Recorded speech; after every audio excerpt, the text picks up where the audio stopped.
Hello. मेरे प्यारे बच्चों, आप सब कैसे हो। आशा है कि आप सब स्वस्थ होंगे, मस्त हुए। तो चलिए आज हम आपको ऐसे क्वेश्चन आंसर लेकर आए हैं जो कि हर कंपटीशन की तैयारी के लिए महत्वपूर्ण होते हैं।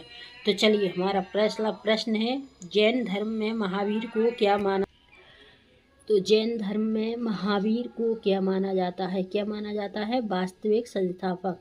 पहला प्रश्न हमारा क्या है, जैन धर्म में महावीर को क्या माना जाता है। क्या माना जाता है? वास्तविक संस्थापक। चलिए अगला प्रश्न ले लेते हैं, भारत के किस राज्य की आबादी सबसे ज़्यादा है।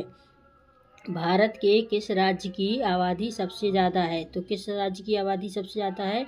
अरुणाचल प्रदेश। किसकी? अरुणाचल प्रदेश। अब हमारा अगला प्रश्न है, भारत का सबसे बड़ा राज्य कौन सा है। भारत का सबसे बड़ा राज्य कौन सा है। तो कौन सा है? राजस्थान। देखिए मेरे प्यारे बच्चों, इनमें आप कंफ्यूज मत होना। ये राज्य की आबादी का वाला प्रश्न है, ये बड़ा राज्य है। तो क्या है? राज्य हमारे भारत की राज्य की आबादी सबसे ज़्यादा कहाँ है? अरुणाचल प्रदेश में। और भारत का सबसे बड़ा राज्य कौन सा है? राजस्थान में। इन दोनों में आप कंफ्यूज मत होना। अगर इनमें कंफ्यूज हो जाते हो तो नंबर कट जाते हैं। तो चलिए अगला प्रश्न ले लेते हैं। अगला प्रश्न हमारा है, टेलीफोन का आविष्कार किसने किया था। टेलीफोन का आविष्कार किसने किया था। किसने किया था? अलेक्जेंडर ग्राहम बेल ने। तो हमारे टेलीफोन का आविष्कार किसने किया था? अलेक्जेंडर ग्राहम बेल ने। चलिए अगला प्रश्न हमारा क्या कहता है, लौह पुरुष किस महापुरुष को कहा जाता है। लौह पुरुष किस महापुरुष को कहा जाता है। किसको कहा जाता है? सरदार पटेल। किसको कहा जाता है? सरदार पटेल को। चलिए अगला प्रश्न हमारा है, आरबीसी का निर्माण कहाँ होता है। आरबीसी का निर्माण कहाँ होता है? कहाँ होता है? अस्थि मज्जा में। तो हमारा आरबीसी का निर्माण कहाँ होता है? अस्थि मज्जा में। चलिए अगला प्रश्न को लेते हैं। हमारा अगला प्रश्न क्या कहता है, ध्यानपूर्वक पढ़ते हैं। तो पहला प्रश्न हमारा क्या कहता है, अगला प्रश्न, रॉलेट एक्ट को किस वर्ष लागू किया गया था। रॉलेट एक्ट को किस वर्ष लागू किया गया था। किस वर्ष लागू किया गया था? 1919 में। किस वर्ष? 1919 में। अगला प्रश्न है, महाराणा प्रताप बुलबुल किसे कहते थे। महाराणा प्रताप बुलबुल किसे कहते थे। किसे कहते थे? अपने घोड़े को।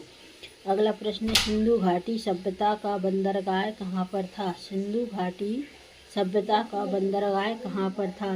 लोथल पर। कहाँ पर? लोथल। अगला प्रश्न है, दुनिया में 2020 से कौन सी वैश्विक महामारी चल रही है। दुनिया में 2020 से कौन सी वैश्विक महामारी चल रही है। कौन सी चल रही है? Corona virus. Corona virus. चलिए अगला प्रश्न है, भारत में पहला फ़ोन कब लॉन्च किया गया था। भारत में पहला फ़ोन कब लॉन्च किया गया था। भारत में पहला फ़ोन कब लॉन्च किया गया था? 1995 में। सीए का फुल फॉर्म क्या है। सीए का फुल फॉर्म क्या है? Chartered accountant. Chartered accountant. Bharat का राष्ट्रीय जलीय जीव कौन सा है। अगला प्रश्न हमारा है, भारत का राष्ट्रीय जलीय जीव कौन सा है। कौन सा है? गंगा डॉल्फिन। कौन सा है? गंगा डॉल्फिन। तो आज के हमारे क्वेश्चन इतने ही थे। तो आपको कैसी लगी वीडियो? अगर पसंद आई है तो लाइक एंड सब्सक्राइब। तो चलिए नेक्स्ट वीडियो में आपसे फिर मिलेंगे, तब तक के लिए नमस्कार, जय।